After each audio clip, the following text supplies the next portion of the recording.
All right, let's have a real conversation. Michael, I think one of the reasons I want to have this conversation, and one of the things I've appreciated in getting to know you, is you have a pretty interesting background. Like you've got the West Point kind of angle.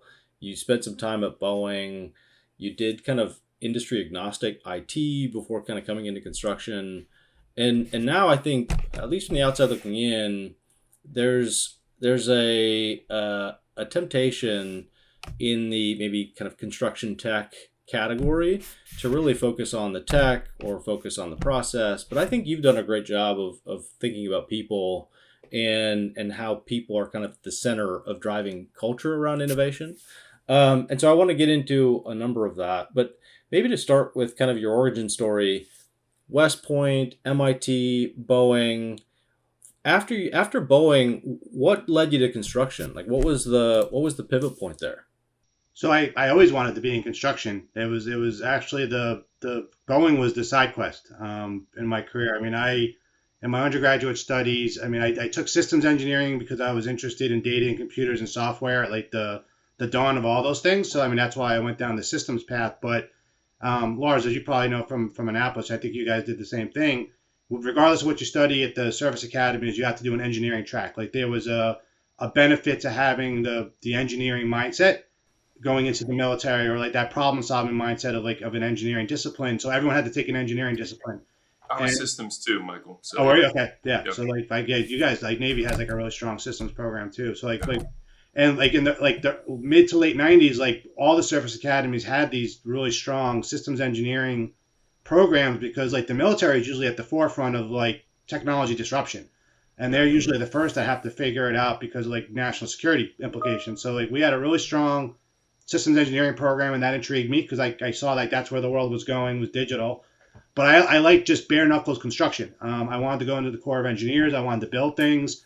Mm, To this day, I'm infatuated with infrastructure, roads, hmm. bridges, public transportation. I mean, you talked about like model trains. Like I love subway systems and exploring cities underground and like bridges and all of that. Just like Yeah, through history has always just like really fascinated me. So like, and the mission of the army at the time that I came in was basically rebuilding the Balkans in the wake of the Civil War. So like the mission that's was right. construction.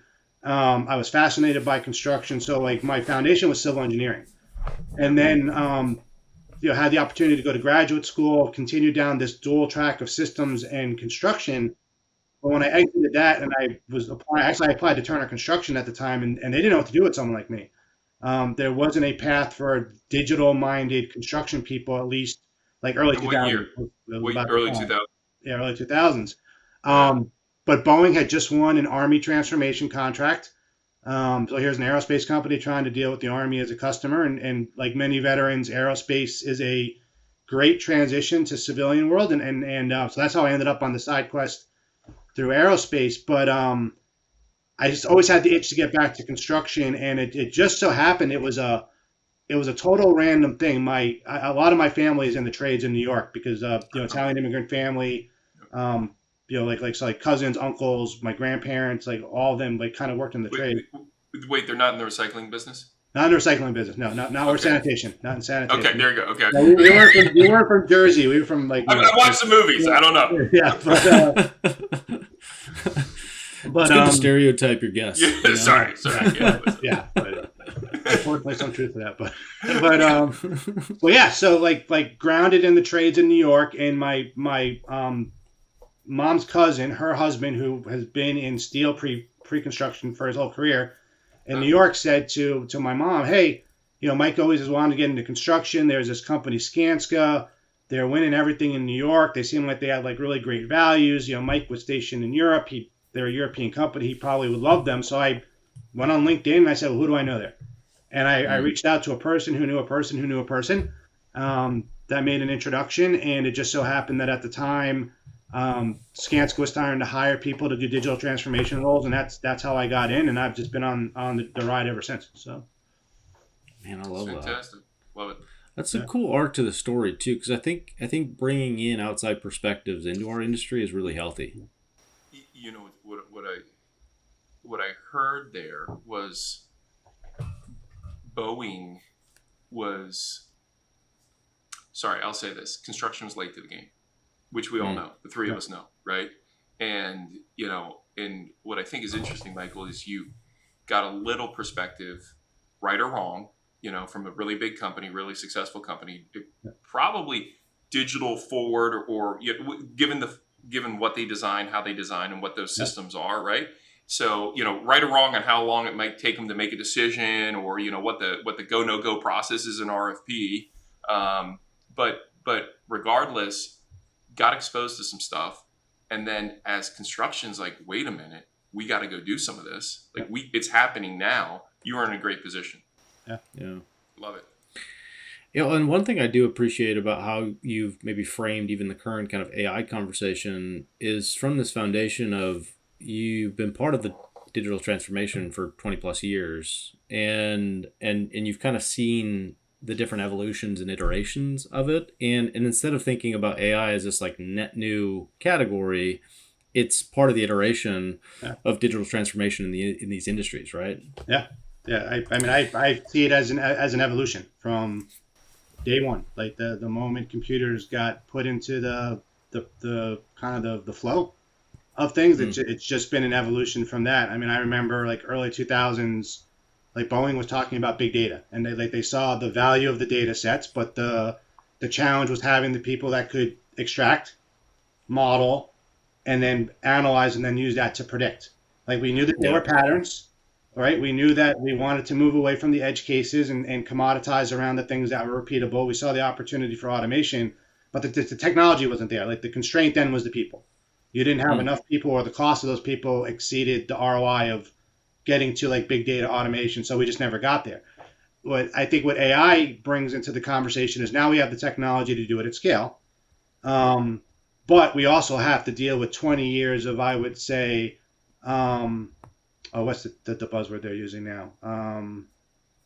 I had it on the tip of my tongue and I can't think of it. Tech debt? Tech debt. There it is. Yeah, tech debt. We're dealing with like 20 years of tech debt, of broken promises and fragmented data and systems that don't integrate. And we have to fix that first before we can realize the promise. So who owns that? Who's responsible for fixing that? Or where does that problem lie? Is it lie at Scansa? Does it lie at the tech companies? Tell me what that integration all looks like, what you just described. Well, so I anticipated that question, and I was thinking about like what would be a good analogy, because who does own that, right? Because it's handoffs between different entities, and it's a shared responsibility. So in the digital age, we've gotten to this, like we've all modeled the Silicon Valley thing, which is get rid of command and control, flat organizations, autonomy. With that comes productivity and innovation, right? So like you've taken all the bureaucracy and constraints, so you can change on a dime in the digital world, but we don't have the discipline of the change management on the tail end. So it's like constant change, but no discipline and like deep adoption.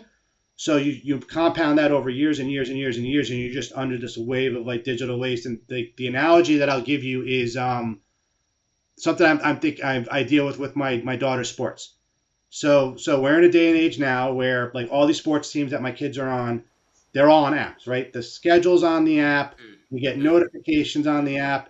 There's an ease and simplicity to being able to communicate with the teams, but yet when I show up on Sunday for a game, the coach, half the kids have an RSVP. There are days I show up where I don't have enough players to even field the team. Other times I have too many players because technology has made it easier to even like the barrier to entry to even like found a team or a program. So now there's like increased demand for limited resources in terms of fields or basketball courts or whatever. So you've got all this demand, too many teams. You've got kids playing on 2 to 3 teams per season, and then they're overcommitted, and so they're not showing up to practices. So you lose the benefit of like creating the camaraderie and the teammanship and all of that, and the sense of team either, because these kids are running to the next thing. So like all that is because of digitalization. And if I think back to my dad, who coached me in soccer before the internet, before computers, all he had was a phone.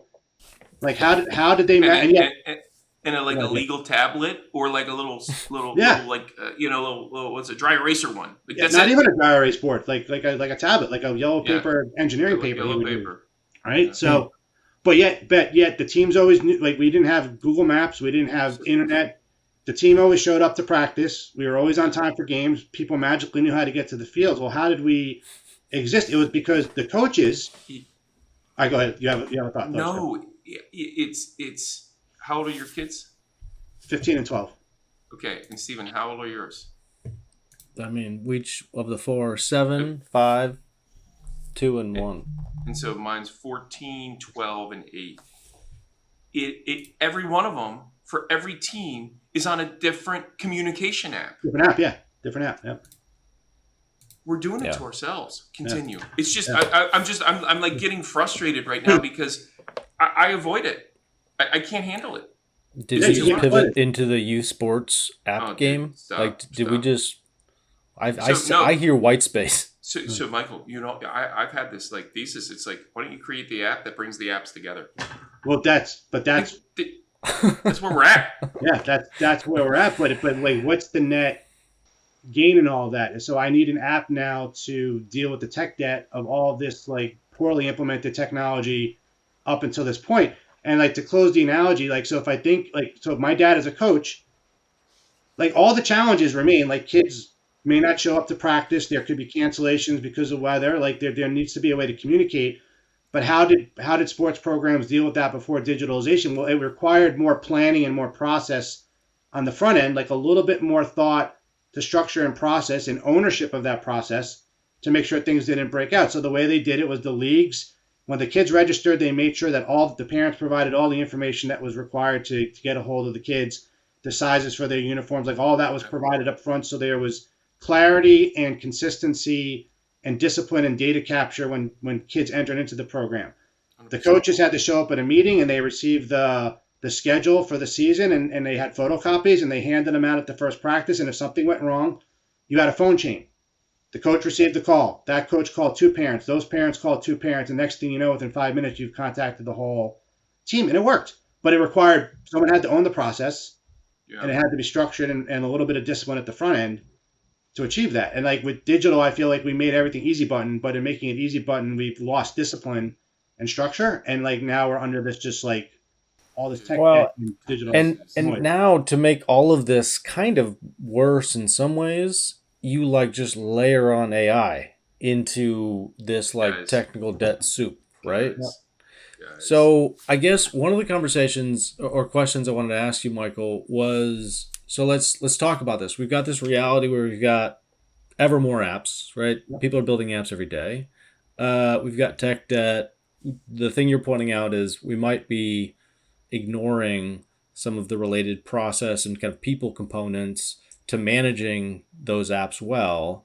Now we have AI, which is promising a lot. And I think one thing you've pointed out previously is there may be a disconnect between kind of C-suite perspective on where AI is going to kind of drive value versus maybe the realities of frontline operators in construction.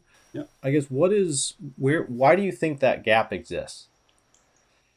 So I would say what is top of mind to the C-suite right now, particularly in construction, is the overhead cost of just managing the tech stack. Like the burden that has been imposed on all of us to just manage our technology is so high, and the amount of labor that we're required just to stitch all these different platforms and systems that we need to compete, stitching it all together, there's this huge overhead burden for all that. And the promise of AI is that you can repurpose like there's no value to someone like me. I mean, not that I'm tooting my own horn, to administer a cloud platform and deal with the administration and check against our HR records to see which employees are still with the company or which ones are new employees that require access. But yet that's part of my job because of the tech debt.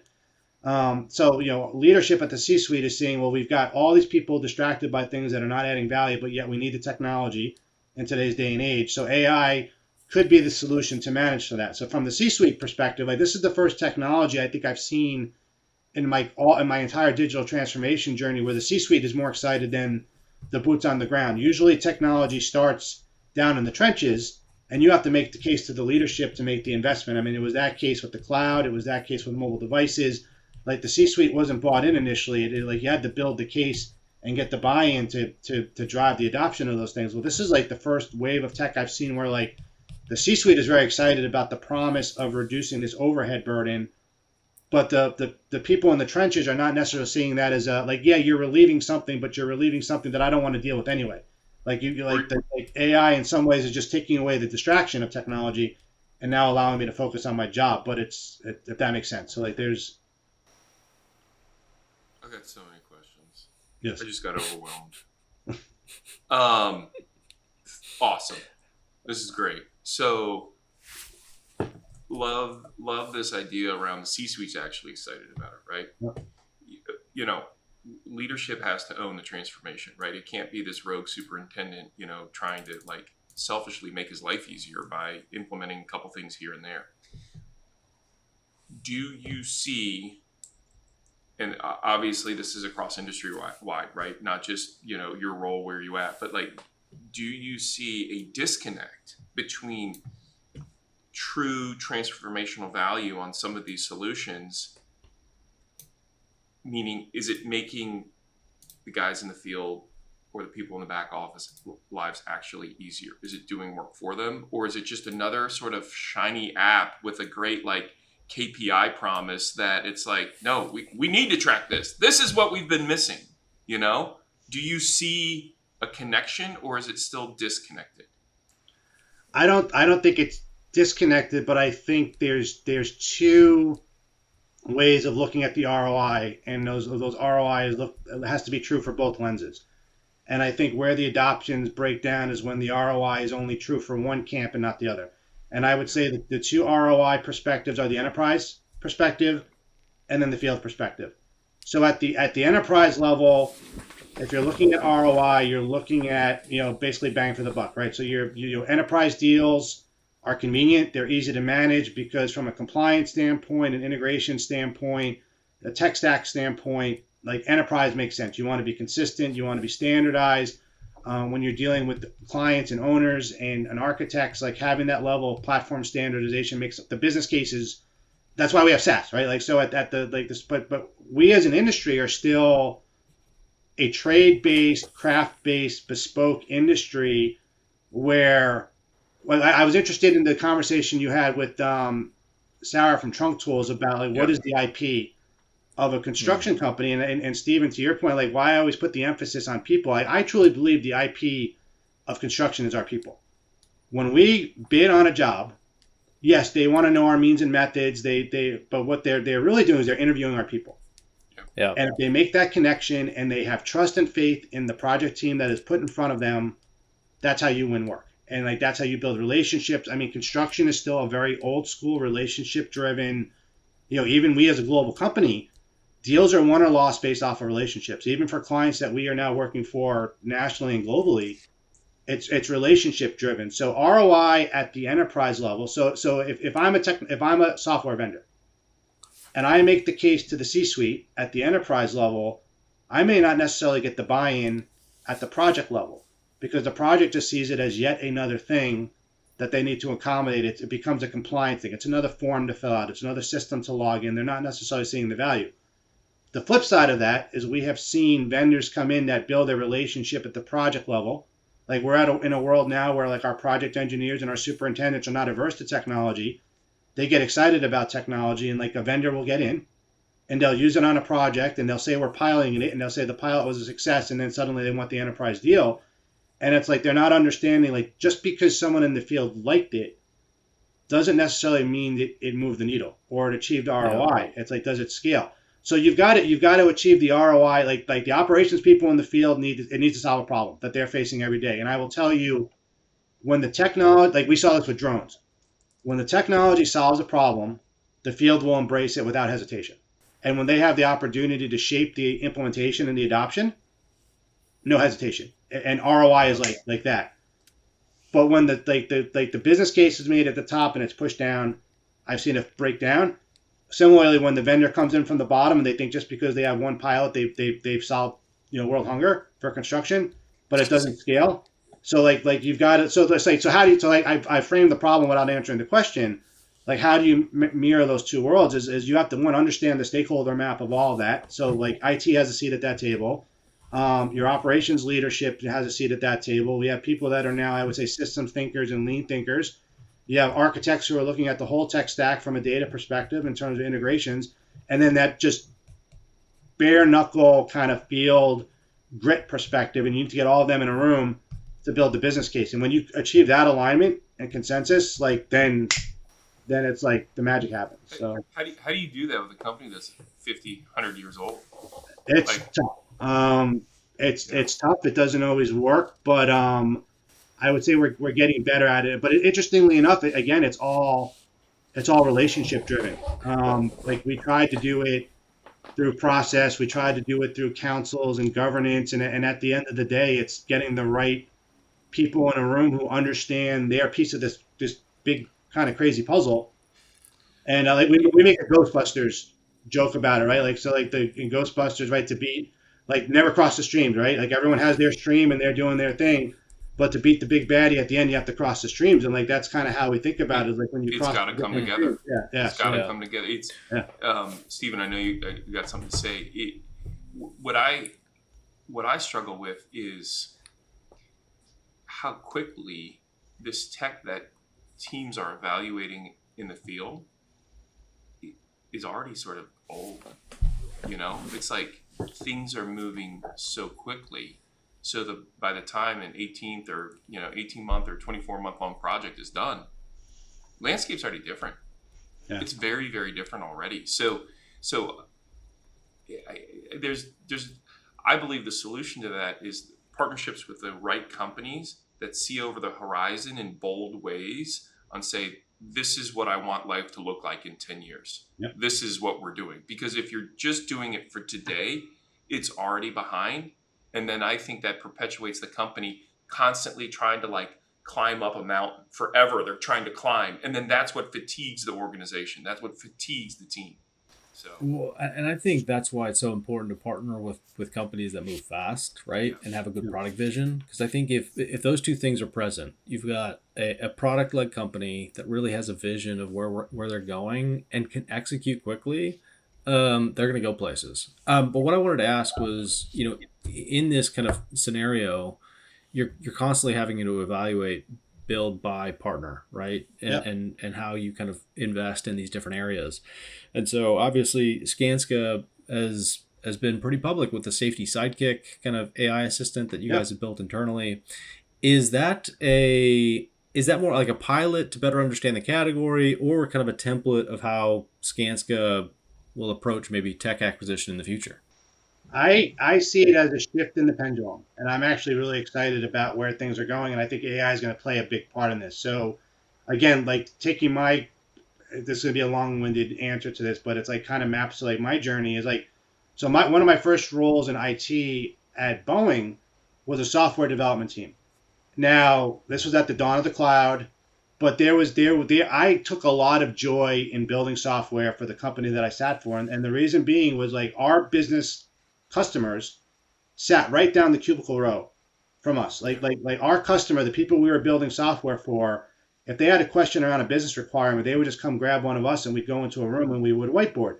And we had relationships with them. Like Boeing in Southern California had like a really great soccer culture. So like a lot of the people that I worked with, like we'd go to the gym at lunch and we'd play soccer. And like my customers were the guys that I was like sweating on the field with, and we in the locker room we'd talk more about there was an intimacy in like the relationship between the software development team and the people that were using the software, and there was you were integrated. You co-located, right? Yeah, tightly integrated with the business requirement. Now they I'm sure they would complain that our releases weren't fast enough, and there were challenges like any customer client relationship with software, but there was a sense of satisfaction that you were building the right tool and it was bespoke to their business requirements.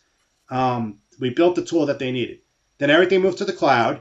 And I would say initially the cloud wouldn't be the cloud if it wasn't successful, right? Companies didn't want the cost of the infrastructure, maintaining the infrastructure. Correct. There was no competitive advantage even necessarily to building some of like your more commodity kind of core systems. Salesforce wouldn't be Salesforce if the business case wasn't there. Correct. But initially, they hired, like the Salesforces of the world, hired the people that had that knowledge from the Boeings of the world. And so you still had the intimacy of the knowledge of the process of the problem they were trying to solve. But now we're at a point, 20 years now, the cloud providers have become so big. And there's so many layers of customer success of people who have never touched the problem, trying to solve a problem they don't understand. So like we've actually gotten to a point where the efficiency or the value of cloud and digitalization, I feel, is stagnated. With AI, I feel like the pendulum is now swinging back where people can start building their own tools again and not in Excel. Like build enterprise scale, enterprise quality. And like where I would really love to see all of this to land is like the big tech providers are always going to have a place at the table, right? They do things that we will never be able to do. But I don't need you to build the visualization engine native to your platform. I don't need you to build the one form that's kind of the edge case of what I want to do. Give me the environment, secure the environment, and give me the tools that let me build. And like if we can get there, like I'm excited for that future because for like now 80 to 90, for 80 to 90%, just not the edge case. Yeah. Can you give me an example of what you like call it $100 million sort of regional, very small regional player, and what in your mind in this world that you just described, what like a transformational tool might like this would probably mean a lot to them, they're little guys, because again, I'm passionate about what I think is an underserved market of the construction, which is a lot of the mid to smaller size. Yeah. There's huge numbers here, huge numbers. So anyway, paint a picture, paint a reality. Yeah. So we are increasingly getting people who are systems thinkers and understand data and data modeling and software and how these things can solve problems. So if you're a little to mid-sized player, you may not be able to afford the partnership with like the Autodesk or the Procores of the world, but you have the IP and that you have the people knowledge. So if you are given I'm very passionate about low code, no code because the language that I learned was Visual Basic, which is because Excel was my tool of choice, but I can't build in Python or other coding languages. But in this AI driven world, it doesn't matter. Like I can communicate my intent and it gives me solutions and I love it. So take someone like me that's a builder, but put them in a smaller company that doesn't have the resources to have the partnerships with the vendors, but you just give them the platform to build in. They have the same power because they can leverage the expertise that they have with these kind of tools to build the tools that they need. And it's scaling the technology it's right sizing technology to the opportunity, I guess, is where I see it going, or I hope it goes. So I think that's the most interesting take on where tech in our industry could go. Because I think to your point, it's less about build this thing to meet all the variety of end users, and it's more about kind of building the box that we can then kind of configure to our various use cases. Yep. And I think there's a really good framing around that. One question I did want to ask you on that though is you guys have a data solutions team. We do. And when you look at how to best utilize AI and how to best integrate tech and all these different things, data is important and how well you manage that. I mean, there's an argument around how well or how important that becomes as AI becomes more progressive, but how central to maybe that thesis or your thesis is having a strong data solutions team? Oh, it's foundational and critical. I mean, and I think I've said this on other podcasts, and I think if you asked anyone in our company, especially our leadership, they would acknowledge this is we had made the investment in the data solutions team before OpenAI and before ChatGPT and before LLMs. I mean, those things were coming, but we saw the value in putting discipline behind how we just manage our data and our processes. So we were about almost 2 years into that journey. We had invested in data scientists. There was partnership between the business and IT. There was this recognition that we needed to standardize around some things and little things like the silliest things on the data journey, like the decoder ring of like how we refer to our offices or the drop downs of how we refer to our subcontract, like just standardization. It's standardization. There's no, but it's not silly because the models don't understand how. It's like the problem with the English language. There's 14 words that mean the same thing, kind of, right? Kind of. Yeah. It's like, well, I don't understand it, dude. It is I think the biggest challenges is how do we agree on this journey of standardization when really there are components that I'm like, there's so much nuance because it doesn't fit this like perfect construction box because there's so many nuances of construction, so many, different trades and different styles of projects. It's tough. And in my mind, it's like, well, how big's the project? What trades are included? Okay, now go to this, chapter 13, paragraph 6 to tell you this is the standardization. It's like, oh man, this is a little weird. But somehow everyone gets it done, right? Somehow everyone gets it done. Yep. Yeah. Nomenclature consulting. If I was going to do something weird, I could do just nomenclature consulting. Like, this is how you should call that's your this weird one habit. thing. That's your weird That's habit. that's my weird thing. Sorry, we started over. So, in one of our conversations, Michael, you've talked about this kind of interesting insight, which I think we've gone from like really aspirational tech. Like, you think about the 60s needing to develop like net new technology that the world had never seen because we're going to go to the moon, and how we've maybe degraded over time to thinking about tech in like a very siloed, like, how does this move the needle for us and our profit margin? Can you, like, did I accurately describe that? Like, what are your thoughts there? It was a article. It was the article I sent you from Shannon Valor, and it's an older article. It was an article. I was actually surprised after I read it that it was dated pre-AI, but it really resonated with me as someone who's Gen X around, like, just the fun and joy of technology. Like, I remember, like a kid, what set me on the computer path was the movie Tron. Like, I remember very vividly seeing that movie and this whole idea of what does it mean to be a human, and what does it mean to have a human, like a representation of yourself in the digital world. And like there was, like, as silly and stupid as that movie was, it was hinting to some themes around like actually I think some of the things we're even struggling with now in the world of AI is what does all of this mean? So, but there was an aspirational excitement around the potential of technology. And I feel like if you look at like the last year, like most of the headlines around AI, the concerns are more around displacement, ethics. I mean, there's just this cloud hanging over the AI conversation. And I think you get the sense that people are, I mean, there are some people who are using it, leveraging it, seeing value in but there's almost two camps.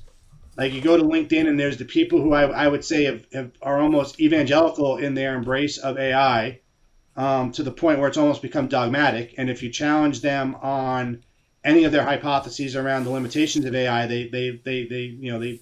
oh, you're a Luddite, right? But then on the other side of the conversation, there are people that have genuine fear. We've had fear through the whole, I mean, from cloud. We had fear through cloud, right? Any transformation, any change is fear. Yeah, yes. But the pace of transformation is happening so quickly.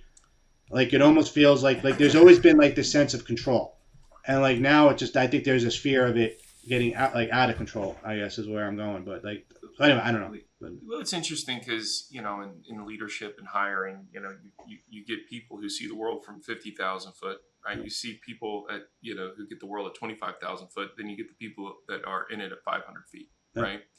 And one of the biggest challenges is getting the 500 foot person and the 50,000 foot person to actually understand one another. Yes. Right. Yeah. So it's like getting those three perspectives to, sit around the table and have a real conversation, because I understand, like, well, it's going to do all this. It's like, yeah. Okay. How?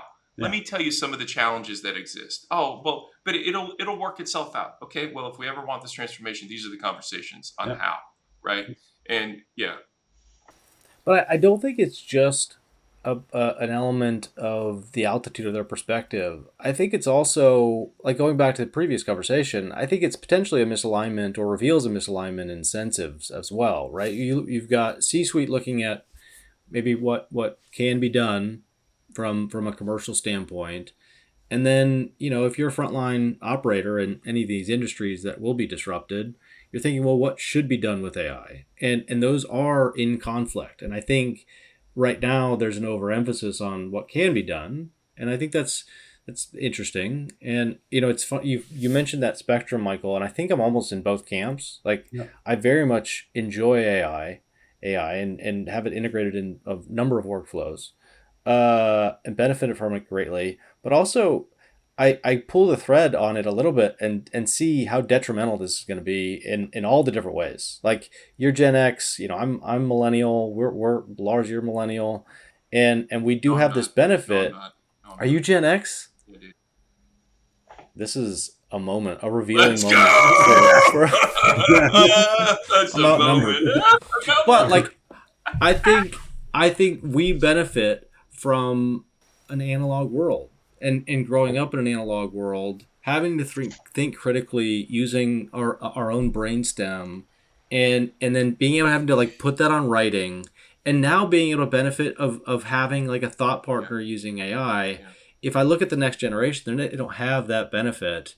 And if you just look at the longitudinal studies on phone usage and how much damage it's done to the critical thinking elements of the brain, that it's going to 10x that. So I don't know. I'm rambling, but I'm a little bit of an AI doomer while also being very hopeful. Yeah, well, I'm gonna go back to something that Lars will appreciate. So like there's repeatable tasks, right? Some of them are mundane and non-value added, but some of them actually serve a purpose because you're building muscle memory. So like the Naval Academy was like this too.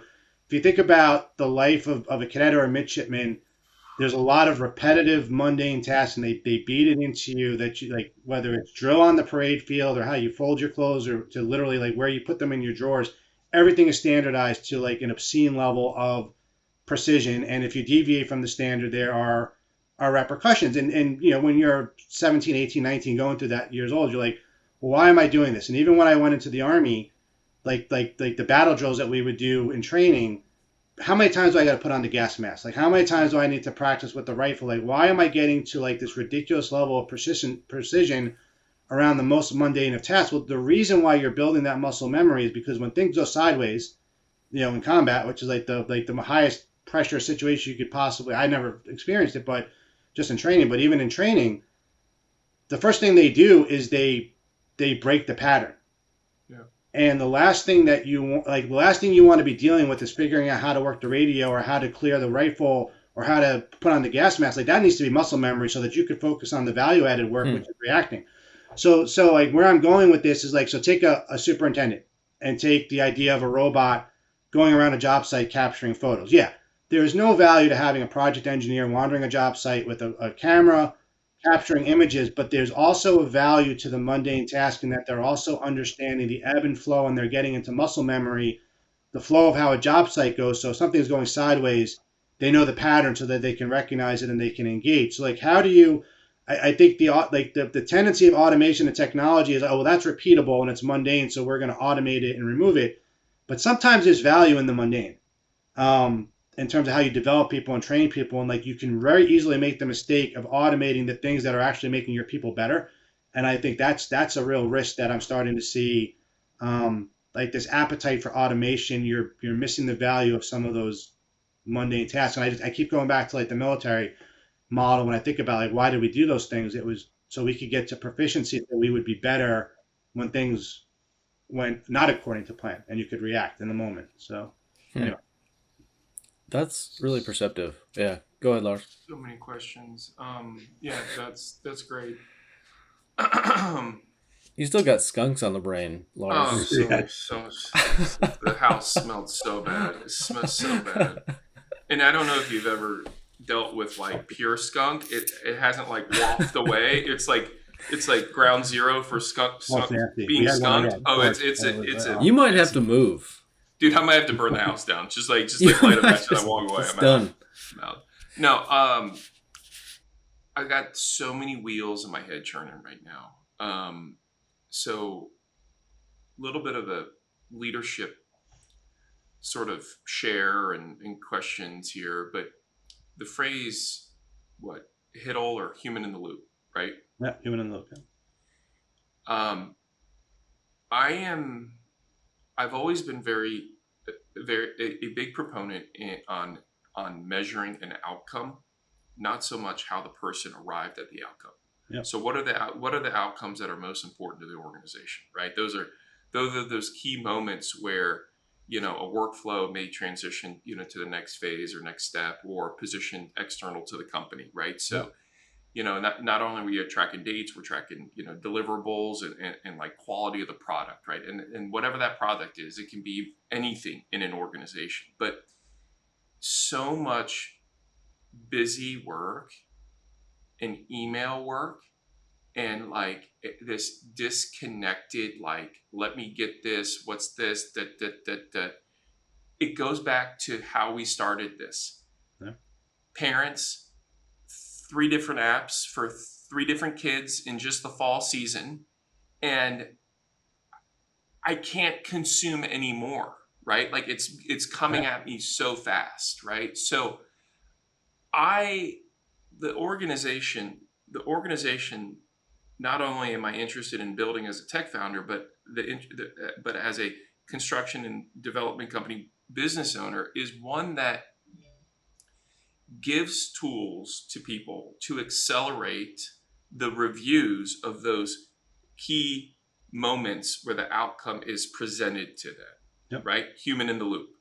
So that then, one, the person can stay informed, and that person can then be multiplied as a force factor in the organization, right? They're actually doing more, but more of the important stuff rather than the busy stuff. Because as I sit here behind this monitor and this keyboard and this mouse, I dream of a day where human beings don't need to type in numbers to spreadsheets anymore. Like, we are a slave to this thing that we've created. And I think that transformation that we're on is actually this thing now working for us. Yeah. Present to me the product you've created based on my input, my desire. Sure, I could get there, but is that the best use of my time? Yep. Right? So, and that, as you grow an organization, is like, as you grow, you're like, is this the best use of my time? Am I working on the business or in the business? I'm working in the business. I got to go hire someone else to do this. Is not a good use of my time. The company's getting hurt. And I think that's where I'm, Stephen, doomsday, I'm bullish. I'm like, this finally has the opportunity to return time to the operators. C-suite on all the way down.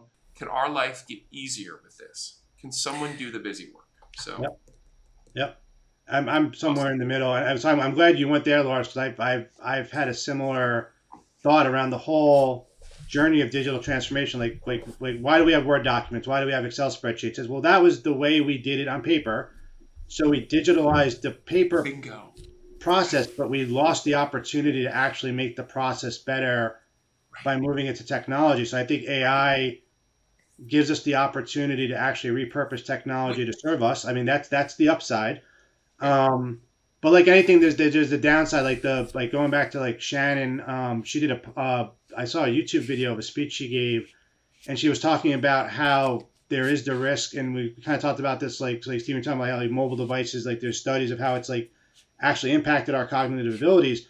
There's a little bit of a narcissism to AIs, particularly LLMs, because an LLM, when you're like interacting with it, not only does it not know it's wrong, but it wants to please. It wants to please you. Oh my so God! It actually like builds your confidence in like being an idiot. Right path, I'll right? say it sends you down like the like it's not challenging you. It's not using its own experience to course correct. Like it's in many ways it's like confirmation bias, and there's a narcissism. There's a real risk. Anyway, so yeah. I saw a meme to that point, and it was like, or no, it wasn't a meme. It was just a tweet, and it was, right now, the dumbest person you know is being told that's absolutely correct by its greatest threat to humanity is that right there. Oh my gosh, that's amazing. Yeah, that is scary. I mean, I think I'm bullish on the technology. I'm bearish on, at times, the human's use of technology because of misaligned incentives. But I think that's a whole other conversation. We've got 3 minutes left. I want to be sensitive to your time, Michael. I've really enjoyed this conversation. I did as well. Thank you. Looking at what we've maybe discussed, and I think what I appreciate about is you're very intentional and thoughtful about how this impacts people and how this should impact how we mentor and train people. What's the advice you give, we'll say, to your former self entering the industry in this new kind of age and technology? What would you say to your former self? I would I would have challenged myself to take a field role before going into a technology role in construction, because I will say, like, Boeing did a very good job of this. Like when my first my first 5 years at Boeing, I was in a rotation program. So you get to understand the business, what are the different levers, how the organization operates, and it allows you to, like, when you finally settle on your path in life, you have all the wealth of that knowledge of knowing how the company works. You have some networks, you know some people, and it makes you more effective. And in construction, um, I would say, like, the technology people are kind of like, you're in the camp of misfit toys and like an overhead function doing technology stuff. But we rotate other people in the field, right? Like, so we like between pre-con and operations, like different functions even in the field, like we rotate people through. I would have insisted coming in to have spent a year or two just out on a job site.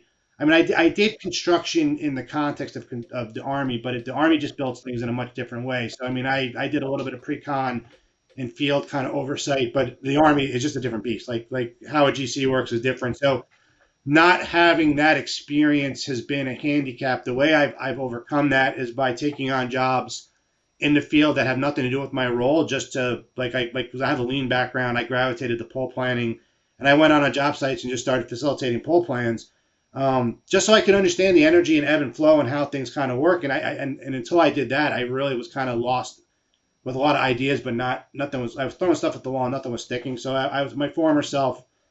Go out and be a project engineer for a couple of years, be a PM. Spend time. I look at superintendents, and I have the same respect for them that I have for like a crusty old sergeant major or first sergeant or platoon sergeant. Yeah. Like, they just have so much knowledge and passion for the industry. Yeah. Like, they wouldn't have stayed in the industry for as long. They're all builders, and they love what they do. Yeah. And they know things, and it's like you have to spend time in their head.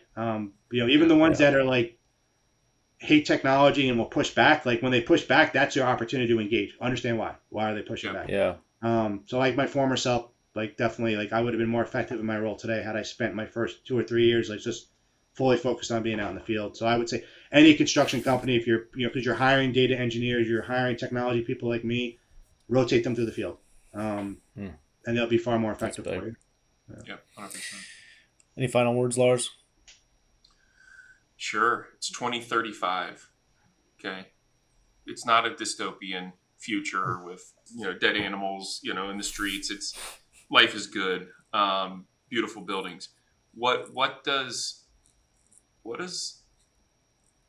do you think the PM, the field person, what's their routine look like in 10 years from now with this journey that a lot of construction companies are on from a digital transformation? What do you see?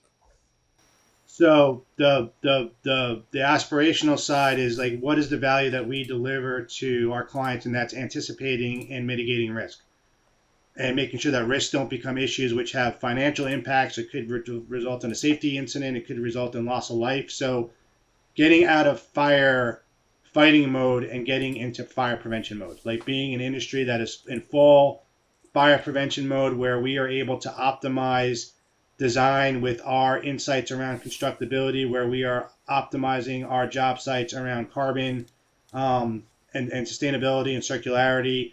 Everyone's going home at a reasonable hour. Everyone's coming home safely, and we're getting back to buildings being things that have grandeur. Like, I mean, I look at like the buildings of the ancient world, like even the Empire State Building. Spot on. Like, what are we building? Like, very rarely do you walk into the building and have the same awe that you have when you walk into like the Parthenon or the Colosseum. It's craftsman. Like, it's true craftsman. It's like exactly. Yeah, thank you, Lord. Like, I was dropping off packages at the post office the other day, like just our town post office, and I was amazed by the level of craftsmanship, the marble, the columns, like the amount of thought just put into the lobby, the wood. Like, a craftsman did all that. Like, getting back to like people having rewarding and fulfilling careers from just doing things with their hands, but using the technology to make that so that it's cost efficient. Like everyone can have a good quality of life. Like kind of like my grandparents did. They're moving stone, building things that are beautiful and amazing and inspiring and serve society. And they come home and they put food on the table for their family. Like could technology get us to the point where we're there? Yeah, that would be great. All right. So. Well, I feel better knowing that you, Michael, are driving innovation at a very large GC. Like, I think you've got to take a very kind of human approach to thinking about all of these different angles. And thank you for joining us. I think that's the pod. Thanks, guys. Thanks for having me. Bye.